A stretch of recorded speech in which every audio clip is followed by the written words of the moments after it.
don't start having conversations, asking questions in these uncertain times, how do we overcome the unknown?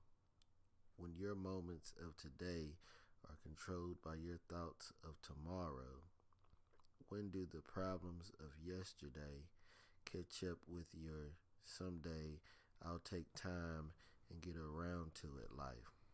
As we know it keeps changing. We search for answers and find new reason. Welcome to the podcast. I'm your host, Deshaun Brown. This is the podcast, New Equals Reason.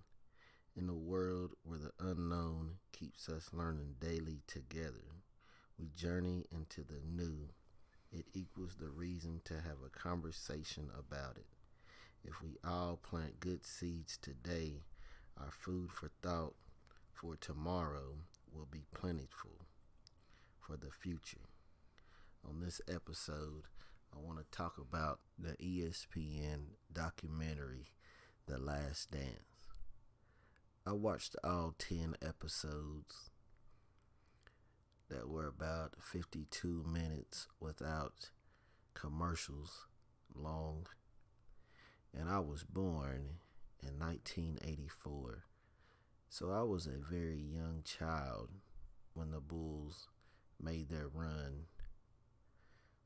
But I remember growing up with my cousins and their friends, and I remember them talking about Jordan and how they would run to the house, watch the game, and either later that day or the next day, they would be talking about what Jordan did, what Pippen did. And I remember I had to start watching these games to be in the conversation with them. So I would run to the house, and the games would come on at like 5:30. If I'm not mistaken, they were early. So I'd run to the house, turn the game on, and I would watch. I didn't really understand the level of skill I was watching, but I remember just loving how physical, how much passion they played with, the intensity they played with. And I remember falling in love with basketball, wanting to play, wanting to watch. I remember listening to my cousins and their friends talk about it. Man, Jordan's the best.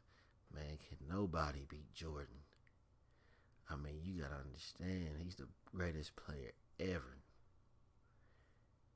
And as a kid, I really didn't know what that meant because I didn't know how long basketball had been played.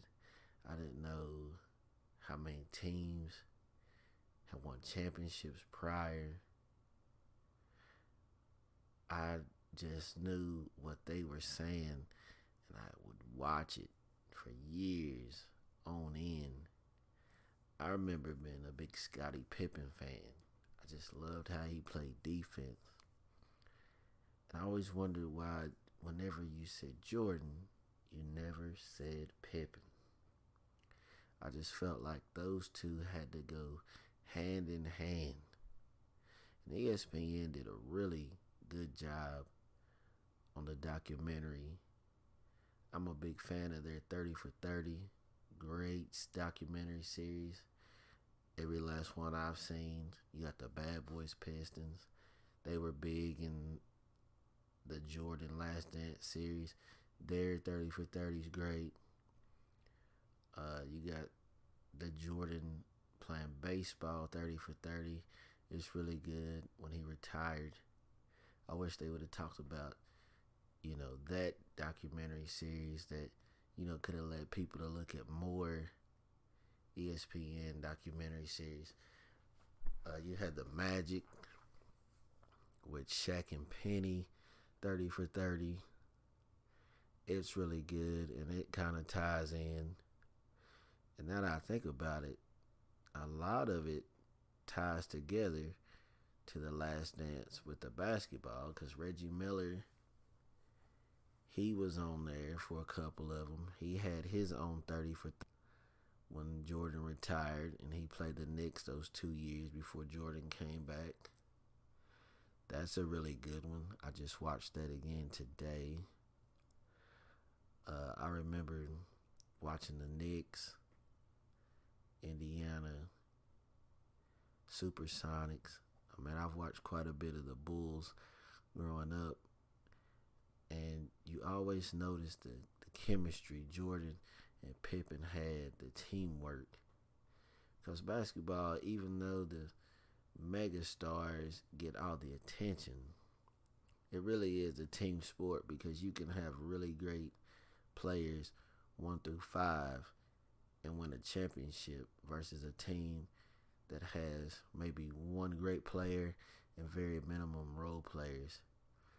You got teams like the 76ers when they had Iverson, when they played the Lakers, when he stepped over Tyronn Lue.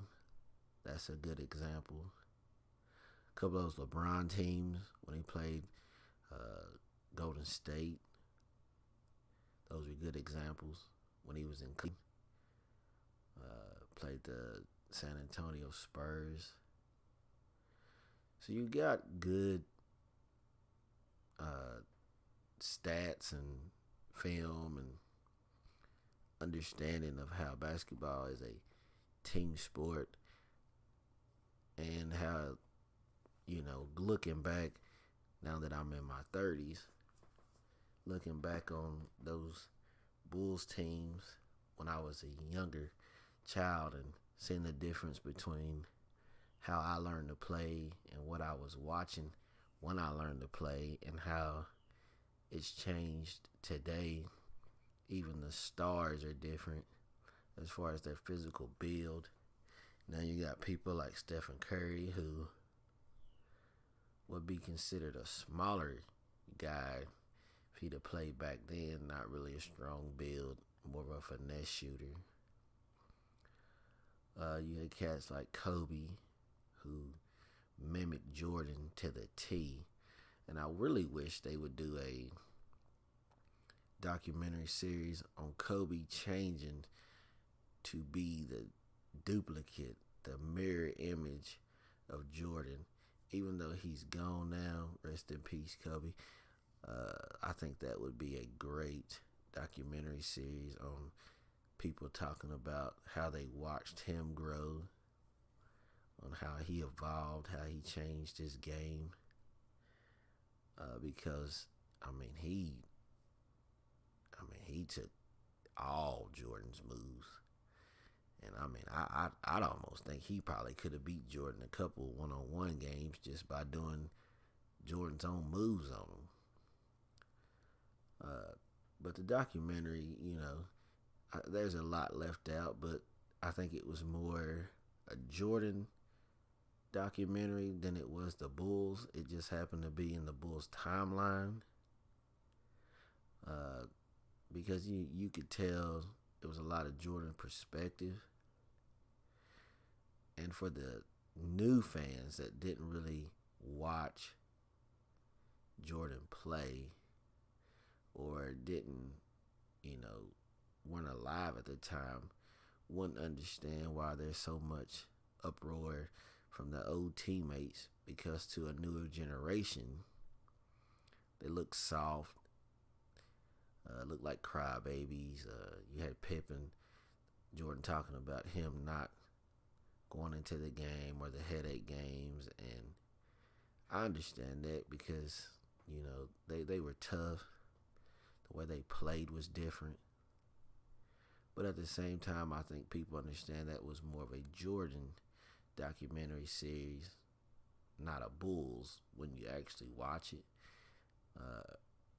ESPN did a really great job. I know it's on Netflix.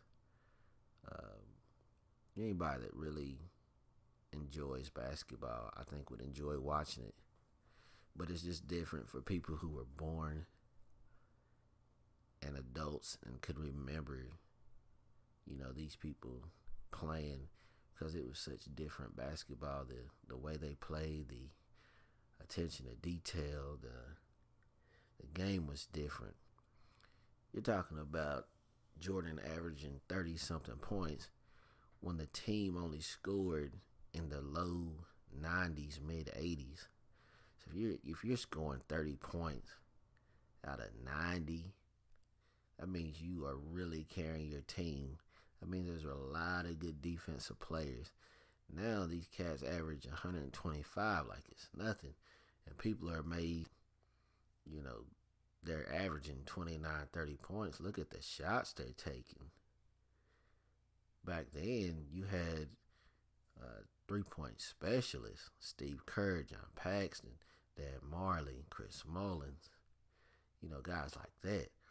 Now, you got Steph Curry is the 3-point man. He's the driving man.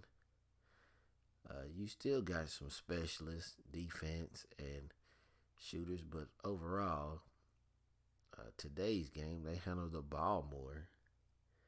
Look at James Harden, Kevin Durant, Kyrie Irving. Me being a Celtics fan, of course, I'm really big on Jason Tatum. I think he'll take over the league one day. He has the skill set. And I seen some comments he made about, seeing Kobe on The Last Dance. And one of the directors talking about how they were trying to get Kobe to say certain things, and Kobe wouldn't, which you have to respect because Kobe knows, how much Jordan meant to the league and to him. So he was smart enough not to fall for that trick that they were trying to pull on him.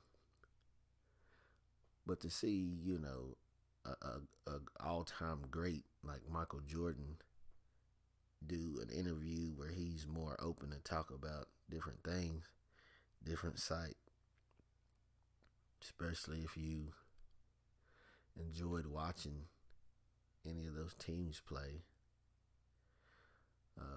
But in the 10-part series, I think my favorite part probably was the Bulls playing the Supersonics, because I watch a lot of interviews and I've heard Gary Payton talk about how he locked Jordan down and how, he played through some injuries to bring the team back, and that was a great series.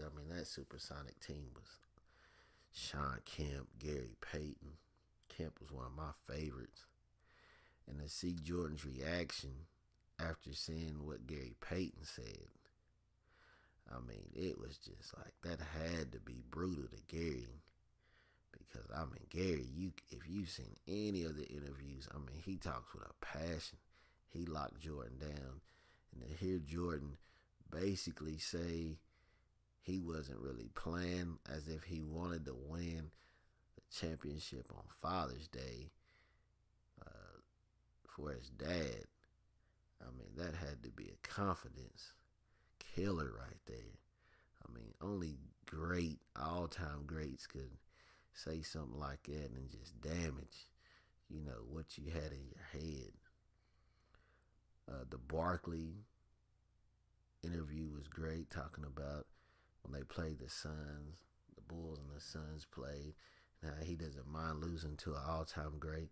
I wish Karl Malone would have did one, but John Stockton he did a really great job talking about it.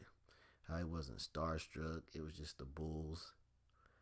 I don't think back then people in the league thought of Jordan the way people that are fans think of Jordan. I think it was just Chicago Bulls and Jordan just happened to play. Where us as fans, it's like, oh, that's Jordan. Oh, he's nice. I wish they would have talked to Clyde Drexler, because, that the way he made it sound on there is like, Clyde wasn't doing his thing, but Clyde could hoop. He really could hoop on that Portland's team. But all of them were great.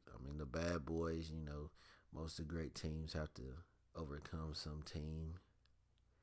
And it's just sad that you have that negative light on that Detroit Pistons team and the Chicago Bulls because of, the rivalry. But I do recommend watching it. It's on ESPN. Great series. Netflix. Great series. Greatly done by Jordan. I hope there's another part to it. More of just the team players. That way they get to tell their perspective. I want to thank you for tuning in to my podcast, New Equals Reason. I'm your host, Deshaun Brown. Conversation is key to communication. So let's keep the conversation going until the next time. Thank you.